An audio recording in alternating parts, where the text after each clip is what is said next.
Chers amis, chers abonnés, bonjour. Aujourd'hui, on va parler d'un sujet crucial, qui est une doctrine sur cette chaîne. L'estime de soi. Je vous en parle souvent, mais on ne l'a pas forcément défini. On n'a pas forcément élaboré de quoi il s'agissait. On n'en a pas vu les tenants et les aboutissants. On n'en a pas vu ses causes et ses effets. On n'a rien vu, on n'a rien dit. D'où cette vidéo d'aujourd'hui sur l'estime de soi. Alors les amis, les abonnés, c'est quoi l'estime de soi? L'estime de soi, c'est la manière dont on se regarde.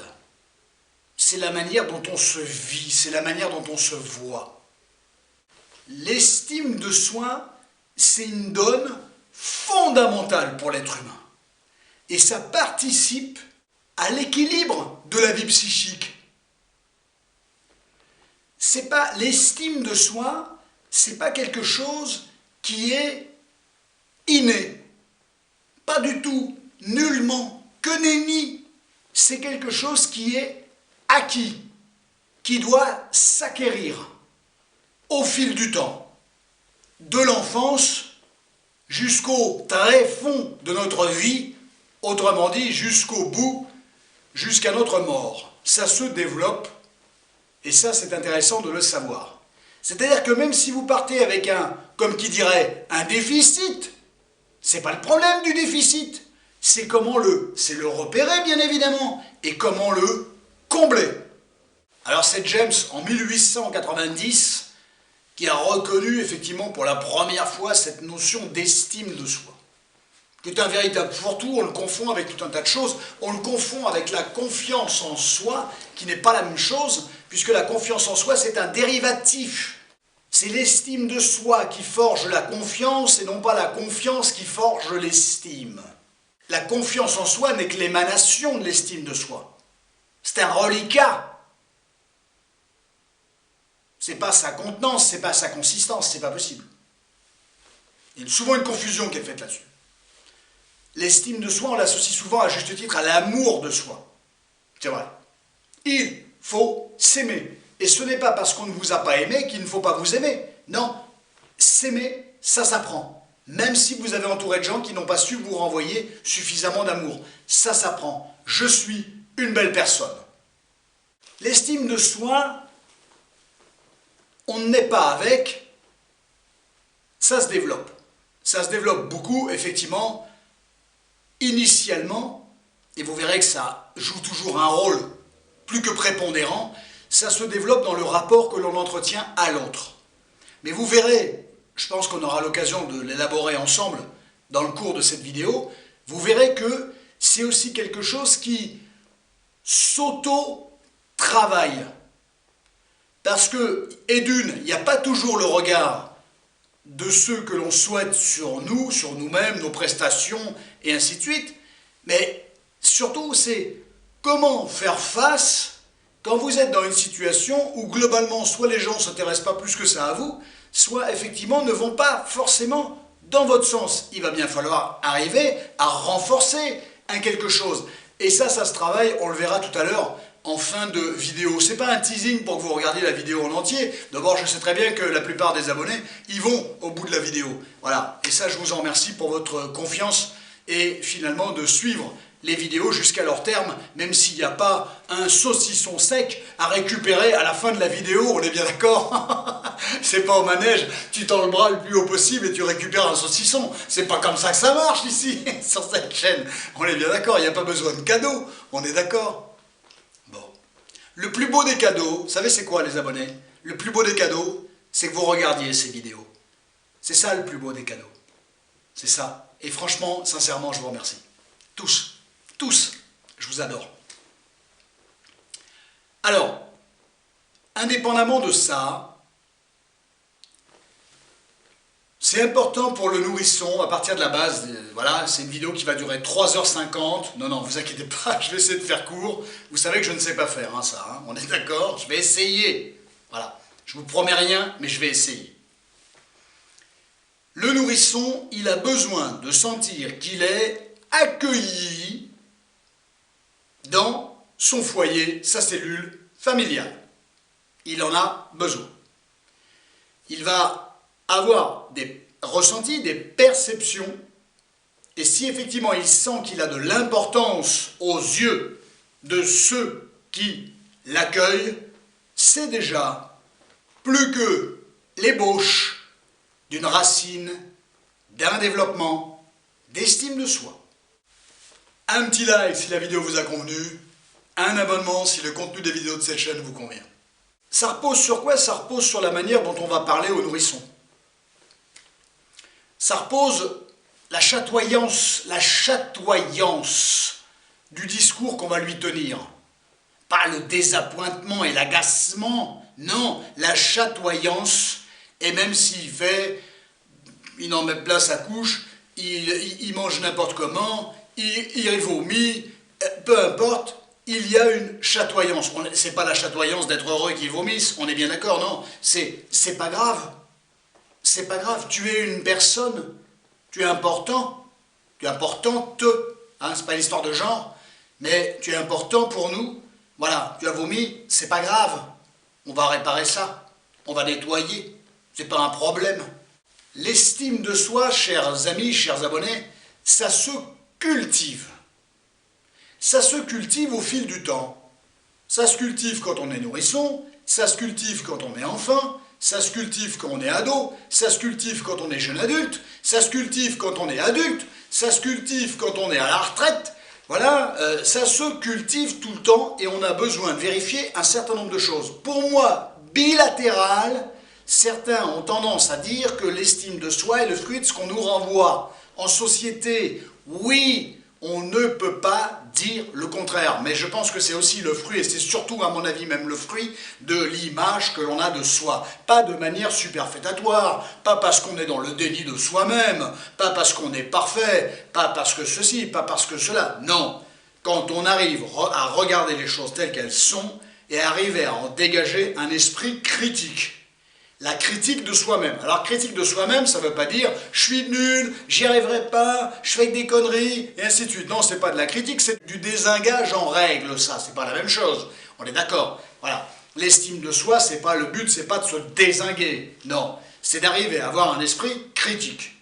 Et quand ça va bien, ça va bien. Finalement, l'estime de soi, c'est une construction relativement fragile. C'est une construction entre l'image qu'on a de soi-même, le regard qu'on porte sur soi-même, avec l'esprit critique. Critique dans le bon sens du terme. Critique, ça ne veut pas dire désengage. Critique, ça ne veut pas dire tout ce que je fais, c'est de la merde. C'est pas une critique, ça. C'est pas une critique, ça. Une critique, c'est quand on prend réellement les éléments en jeu et qu'on arrive à en avoir une pensée, qu'on arrive à en constater quelque chose de cohérent, de pertinent. Pas un petit son de cloche qu'on connaît depuis toujours, c'est pas de la critique ça, c'est du désengage. On se dézingue. On se descend. Donc, l'estime de soi, c'est effectivement c'est une alchimie, non pas entre deux personnes, mais entre deux instances, deux institutions, l'image que l'on a de soi-même à ses yeux et l'image que nous renvoient les autres. C'est une construction toujours fragile, parce que c'est pas parce que vous avez une bonne image des choses que les autres vont avoir une bonne image des choses, et c'est pas parce que vous avez une mauvaise perception, une mauvaise image de ce que vous avez produit, que les autres ont pour autant une mauvaise image et une mauvaise perception de ce que vous avez produit. Donc c'est une construction fragile. Fragile dans le sens que c'est mouvant, c'est en mouvement. C'est pas mouvant dans le sens de ça mouvant et puis on tombe dedans et on ne remonte pas. Non, ça évolue, ça bouge. C'est comme la mer, ça bouge. Si vous savez nager, vous ne coulez pas. Et c'est pas parce que la mer bouge, bon, si on peut éviter les grandes marées, dans l'eau, ça ne va pas être évident, hein. On est d'accord? Oui, la mer, M-E-R-E, elle participe beaucoup à l'estime de soi. Mais aussi le père, aussi le rôle du père. Ce que pense la mère d'un enfant n'est pas ce que pense le père d'un enfant. Ce que pense le père d'un enfant n'est pas ce que pense la mère d'un enfant. L'enfant a dans l'idéal besoin des deux, qu'on le valorise. Pas qu'on le valorise gratuitement, tout ce que tu fais c'est génial, mais c'est pas vrai, parce que tout ce que fait un être humain n'est pas génial. C'est pas vrai. Tout ce qu'il fait de génial peut être effectivement corroboré par ce qu'il fait qui n'est pas génial, qui est moins bien, n'est-ce pas? Et c'est pas parce qu'il y a des côtés moins bien que ça en fait une mauvaise personne. Alors, les relations sociales, elles sont importantes, mais je pense que le regard qu'on porte sur soi-même est important. Bien évidemment, le regard qu'on porte sur soi-même est très pris, très épris par le regard que les autres portent sur nous-mêmes.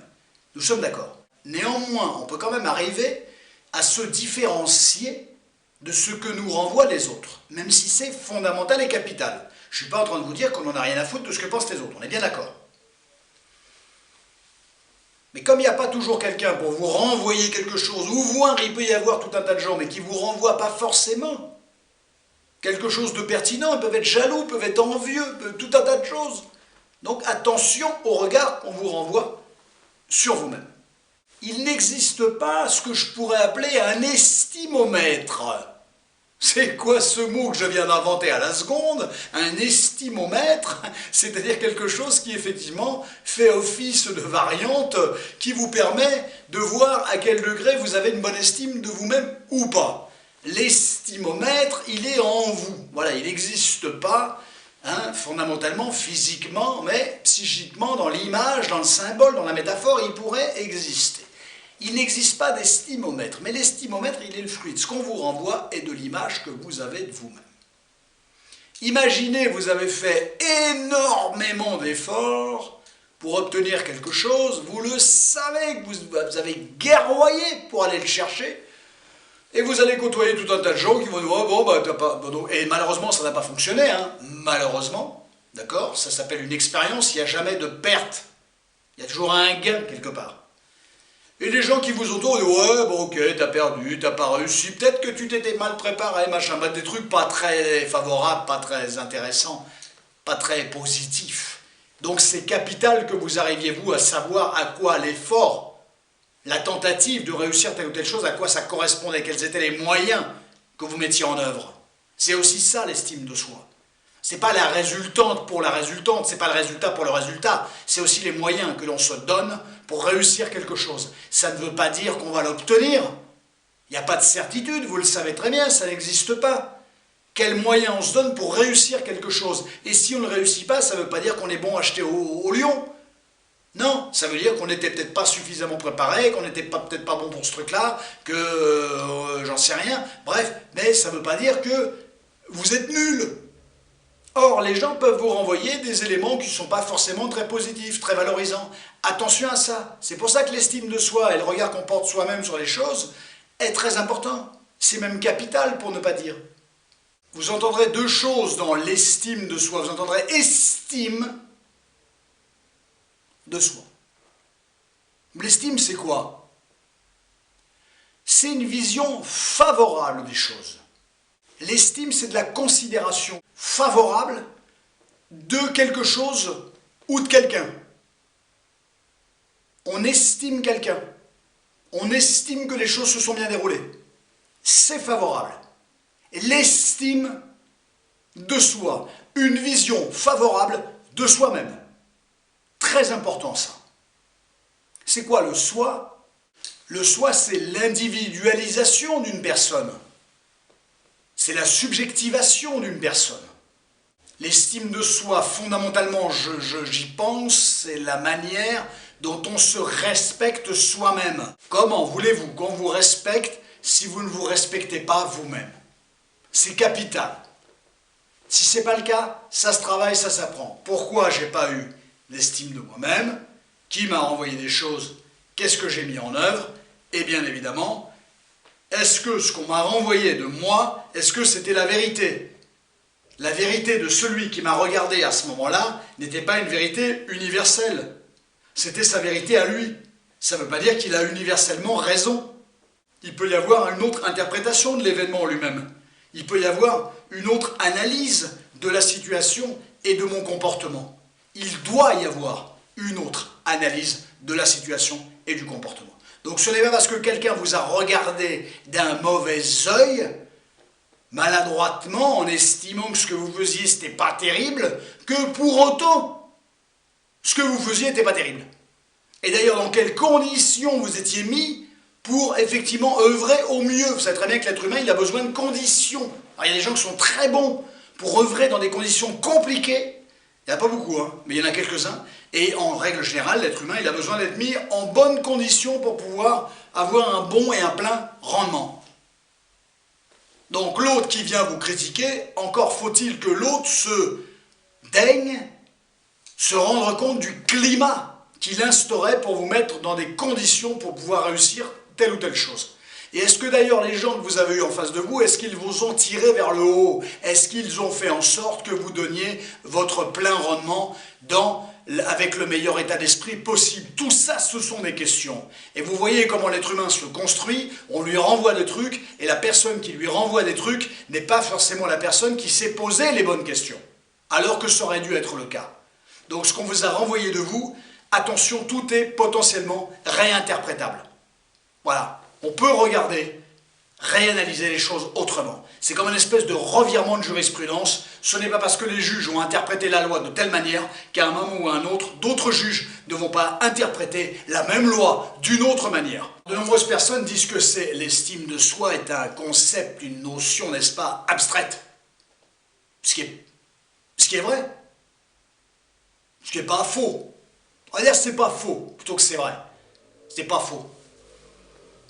Tout en étant abstraite, on peut y trouver des choses tout à fait concrètes. C'est pour ça que je vous renvoie une poignée de secondes en arrière vers ce que je vous ai dit, avec qui vous a renvoyé quelque chose de négatif et dans quelle, si vous voulez, dans quelle analyse cette personne-là a eu de la situation pour arriver à déterminer que c'est bien oui, c'est bien vous, oui, qui faisiez des erreurs et des ratages et que cette personne-là était, elle, exempte de tout reproche. Et vous verrez que les choses sont tout à fait réinterprétables. Et c'est ça qui est intéressant. Parce que pour retrouver l'estime de soi, il faut réinterpréter notre historicité, n'est-ce pas? Et ce n'est pas simple, c'est souvent dans un processus thérapeutique, je ne veux pas vous mentir. Mais aussi, qu'est-ce qu'on est capable de faire dans son quotidien, pour arriver à se dire en fin de soirée, au moment de se coucher, voire sur un bilan de semaine si vous voulez, voire sur un bilan mensuel, j'ai fait ça, ça, ça, et ça me va bien, et je suis content de moi. J'avais envie de faire ça, ça a été compliqué, ça fait des années que je ne m'y suis pas attelé à le faire ou à m'y intéresser. J'ai fait cet effort-là, j'ai réussi, je suis heureux, je suis fier de moi, je suis une belle personne. Et beaucoup reposent là-dessus, mais il faut qu'il y ait des éléments. Ça peut même être simplement de s'attaquer à une certaine forme de procrastination. Beaucoup de gens qui sont dans la procrastination, effectivement, n'ont pas toujours une bonne estime d'eux-mêmes. On est d'accord, ils cultivent quelque chose qui est excessivement dangereux. Mais à un moment donné, effectivement, on est capable de dire, allez, j'ai 3-4 démarches administratives à faire, elles m'emmerdent allègrement, profondément, mais je vais les faire. J'y passerai 2 heures, 2 heures et demie, mais je vais m'en débarrasser. Qui se couche le soir avec cette pensée du travail parfaitement accomplie? Je l'ai fait. Demain, je n'ai pas à le faire. Je peux faire autre chose. Quelle victoire! Quelle victoire sur vous-même! Faites ça tous les jours, au quotidien, et ainsi de suite. Et vous allez voir comment l'estime de soi est une notion, une instance psychique qui progresse. Et on n'a pas besoin des autres pour s'occuper de nos différentes tâches administratives, usuelles dans notre quotidien. On est bien d'accord. J'ai même envie de dire, il ne faut jamais avoir recours aux autres. Les plus belles victoires reposent en règle générale sur nous-mêmes. Il y a des victoires d'équipe, pas de problème. On a aussi de belles victoires sur soi-même et avec soi-même. Et ça, ce sont celles-là qui comptent. Et l'estime de soi, vous croyez qu'elle vient d'où, vous? Qu'on la trouve comme ça, dans un paquet, quand on achète dans un supermarché? Pas du tout. Ça n'existe pas, on est d'accord. Donc ça se construit avec des faits fiables, valables, tangibles, cohérents. Et ça, c'est possible. C'est un effort, on n'a rien sans effort. Je suis malheureusement obligé de vous le dire. Mais vous n'imaginez pas ô combien c'est nourrissant, ce genre de choses. L'estime de soi, fondamentalement, c'est pas la question que ça. À quoi ça sert? Ça sert forcément à quelque chose. C'est un rapport à soi-même, on est avec soi-même tout le temps, toute la journée. Mais l'estime de soi, c'est utile. L'estime favorable de soi, c'est utile. L'estime défavorable de soi est absolument catastrophique. Parce que l'estime de soi, c'est une arme, dans le bon sens du terme, hein, un élément, des caractéristiques qui vous permettent effectivement de trouver des solutions quand vous êtes confronté à des situations que vous ne connaissez pas, que vous ne maîtrisez pas, et notamment face à des gens nouveaux. C'est cette estime-là de vous-même, c'est votre capacité à pouvoir effectivement surfer sur ce que vous ne maîtrisez pas et ne connaissez pas, qui va vous permettre de vous en sortir. Quelqu'un qui n'a pas une bonne estime de lui-même, et ainsi de suite, il ne va pas oser œuvrer, il ne va pas oser prendre une place, il va réfléchir à deux fois, en réfléchissant à deux fois, il va perdre sa place, comme dirait l'expression, et ainsi de suite, et ça c'est excessivement dangereux. Donc l'estime de soi, c'est important dans le rapport à soi-même, mais comme la vie est faite de défis, eh bien, si vous avez une bonne estime de vous-même, vous allez tenter effectivement des choses, alors que celui qui n'a pas une bonne estime de lui-même, il ne va pas tenter, il va tellement réfléchir que le train va passer, comme dirait l'expression.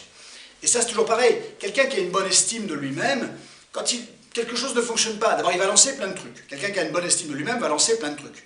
Quelqu'un qui a une bonne estime de lui-même va lancer plein de trucs, et puis à la limite, globalement, comme il le fait avec aplomb, en se disant ça va aller, ça va passer, forcément, ça joue. Je ferai une vidéo d'ailleurs là-dessus. Il se dit ça va aller, ça va passer. Il n'y a pas de raison. Et effectivement, ça risque de passer, parce qu'il sait faire, parce qu'il est en confiance, parce qu'il a de l'aplomb, parce qu'il ne se laisse pas impressionner par la situation. Donc ça va donner un résultat plutôt favorable. La personne qui effectivement n'a pas confiance en elle va tergiverser considérablement, va quand même des fois se lancer et encore va laisser passer plein de trains. C'est une métaphore, hein, laisser passer les trains, c'est-à-dire ne pas prendre sa chance, tenter sa chance. Et quand elle va la tenter, la chance, elle va la tenter le pied sur le frein, en se disant ça va peut-être pas marcher, je vais peut-être pas y arriver. Mais commencez à faire un truc dans votre vie en sachant que ça va peut-être pas marcher, peut-être pas y arriver. Vous allez voir la résultante que ça va donner. Il y a déjà une chance sur deux, je suis gentil hein, aujourd'hui, il y a une chance sur deux que ça ne fonctionne pas. C'est ça le problème, c'est ça la problématique des gens qui n'ont pas une grande estime d'eux-mêmes. Ils vont tenter peu et effectivement le pied sur le frein. Celui qui a une bonne estime de lui-même va tenter beaucoup de choses et globalement sur beaucoup de choses, il y en a 60-70% qui vont fonctionner. Et ils ne vont garder que cela. Et quand ça ne va pas fonctionner, on va dire oh, j'ai pas eu de chance, j'ai tenté, les conditions n'étaient pas bonnes, la prochaine fois ça ira, je vais me préparer, je vais mieux me préparer, et ainsi de suite. Il y a toujours une rationalité très intéressante. Celui qui n'a pas une bonne estime de lui-même va dire « Je suis nul, j'y arriverai jamais, j'ai jamais réussi à faire ça, j'ai jamais ceci, j'ai jamais cela, c'est de ma faute, je culpabilise. » Comment vous voulez réussir les fois d'après avec un état d'esprit comme celui-là qui ne fait qu'entretenir déjà la résultante d'un échec potentiel futur? Est-ce que vous croyez que ce sont les gens qui ont la meilleure image en société et qui ont la meilleure estime d'eux-mêmes? Mais pas du tout. C'est pas parce qu'on vous renvoie que vous êtes génial en société, que vous êtes fort, que vous êtes brillant, que vous êtes ceci, que vous êtes cela, que forcément vous le pensez vous-même. Ça n'a rien à voir. Ça fait plaisir de l'entendre. Peut-être. Mais finalement, il y a aussi que les gens vous voient et ils ne vous connaissent pas, ils ne savent pas qui vous êtes, comment vous fonctionnez. Combien de gens j'ai rencontrés dans mes consultations qui m'ont dit « Oui, tout le monde me dit que je suis forte, tout le monde me dit que je suis génial, et ainsi de suite », et qui s'effondrent en larmes à ce moment-là pour me dire « Mais je suis tout le contraire ». Donc ce n'est pas parce que les gens vous renvoient en société quelque chose de valorisant que vous êtes un pilier relationnel, que vous êtes un moteur potentiel, que vous paradez d'ailleurs vos souffrances pour être bien en société, que vous êtes bien avec vous-même. Ce sont deux choses complètement différentes. Voilà pourquoi j'insiste beaucoup sur l'image que l'on a de soi-même quand on est seul avec soi-même, et non pas l'image qu'on a en société. Elle est importante, l'image qu'on a en société, on est bien d'accord. Le premier regard que l'on porte sur soi-même est forcément le fruit du regard qu'on a porté sur nous. On en a parlé tout à l'heure avec les périodes de l'enfance, la scolarité et tout ce qui s'ensuit. Nous sommes bien d'accord, le regard que les parents ont porté sur nous et de ce libre arbitre que les autres ont eu de déterminer qui nous étions. Et des fois, c'était totalement fallacieux parce que ça ne prenait pas tous les éléments en considération. On l'a vu ensemble au cours de cette vidéo, d'où une réinterprétation des événements et effectivement de voir que c'était peut-être plus facile de vous affubler de telle ou telle chose, de telle ou telle déception, plutôt que de se rendre compte des conditions dans lesquelles on vous avait mis pour réussir quelque chose ou éventuellement pour échouer aussi quelque chose. Et comme la plupart des personnes qui portent un regard sur vous ne se remettent pas en question, effectivement c'est plus facile d'affubler quelqu'un d'un échec potentiel plutôt que de se rendre compte des conditions d'échec dans lesquelles on a mis cette personne. Donc attention à ce genre de choses, il faut que vous soyez excessivement lucide sur ce genre de choses. C'est pas parce que vous êtes un un meneur que forcément vous avez une bonne estime de vous-même. La bonne estime de soi-même, c'est le regard qu'on porte sur soi-même, corroboré par le regard que les gens portent sur vous à l'extérieur, parce que même si vous agissez au mieux et que vous savez ce que vous mettez en place, et que ce que vous mettez en place est cohérent, concret et cohérent, et que les gens éventuellement ne partagent pas forcément toutes les émanations de votre personne, ça ne veut pas dire qu'effectivement il n'y a pas d'estime chez vous-même. Hein, voilà. Je ne parle pas des gens totalement égocentriques, la même toute-puissance, parce que ce ne sont pas forcément les mêmes caractéristiques, les mêmes enjeux psychiques. Ce sont des choses fondamentalement différentes. C'est un narcissisme qui fonctionne d'une autre manière. On est d'accord. Il y a un exercice de style assez formidable sur l'estime de soi. Comment, les amis, comment les abonnés,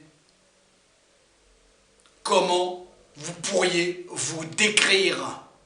Comment vous pourriez vous décrire? Vous verrez que les premiers mots qui viennent dans votre tête, et sur votre papier, votre stylo, parce que vous êtes allé chercher un papier, un stylo, merci de suivre l'interaction de cette vidéo. C'est incroyable les vidéos finalement. On peut faire de l'interaction avec des gens qui sont au bout du monde, c'est formidable. Comment, quels sont les mots qui viennent vous traduire? Vous les pensez, vous les marquez? Hop, allez-y, 1 minute, 2 minutes. Appuyez sur pause sur la vidéo. J'aurais pas bougé d'un pouce quand vous allez remettre en route. La personne qui n'a pas une grande estime d'elle-même, elle va se décrire à tâtons et avec des mots pas forcément super positifs. Je suis nul, tout ce que je fais je le rate, j'ai pas de chance, j'ai jamais rien réussi, enfin bref. Voilà. C'est péremptoire, négativement. La personne qui a globalement confiance en elle, elle va utiliser des mots très synthétiques, confiance, stratégie, élaboration, bon sens relationnel, bon sens intuitif, bonne communication, c'est péremptoire aussi, mais c'est beaucoup plus positif, et tant mieux. Regardez bien les mots que vous avez utilisés pour faire ce petit exercice que peut-être personne n'a fait, que peut-être certains. Tous les mots que vous avez utilisés, si c'est positif, tout va bien les amis, hein, tout va bien. Si c'est négatif, posez-vous la question si est-ce que chaque mot, est-ce que c'est bien le bon? Est-ce que c'est pas un peu facile de vous être décrit de telle ou telle manière? Et d'une. Et de deux, sur quoi ça repose? D'où ça vient ça? Historiquement. Et de trois, est-ce que c'est bien ça? Est-ce que c'est bien la vérité? Est-ce que c'est bien le mot qu'on doit utiliser sur telle ou telle situation, ou tel point de vue, tel ou tel regard que vous devez porter sur vous-même? Ça, c'est une question. C'est une grande question. Et vous verrez qu'il y a une autre interprétation possible. Un espèce de revirement de point de vue. Et c'est ça qui est génial. C'est ça qui est absolument génial. Et ça, donc, faites ces mécaniques-là. Et à un moment donné, tout ce que vous avez écrit sur vous-même, est-ce que c'était bien ça? Est-ce que c'était bien le bon mot? Eh bien, si c'est bien le bon mot, ça se travaille pour que ça devienne un mot beaucoup plus favorable. Et ça repose sur tout un tas d'actions que vous allez avoir au quotidien. Mais il faut arriver à faire en sorte que vous arriviez à vous démontrer à vous-même, accessoirement aux autres, que vous êtes quelqu'un de bien. Et ça, c'est un boulot. Ça prend du temps, mais peu importe. À partir du moment où c'est productif, productiviste. Fixez-vous des objectifs. N'ayez pas peur. Ne prenez pas de risques, bien évidemment. Fixez-vous des objectifs. Vous verrez, tranquillement, à votre rythme, vous êtes capable de grandes choses. Vous êtes capable de réussir des trucs que vous imaginiez même pas.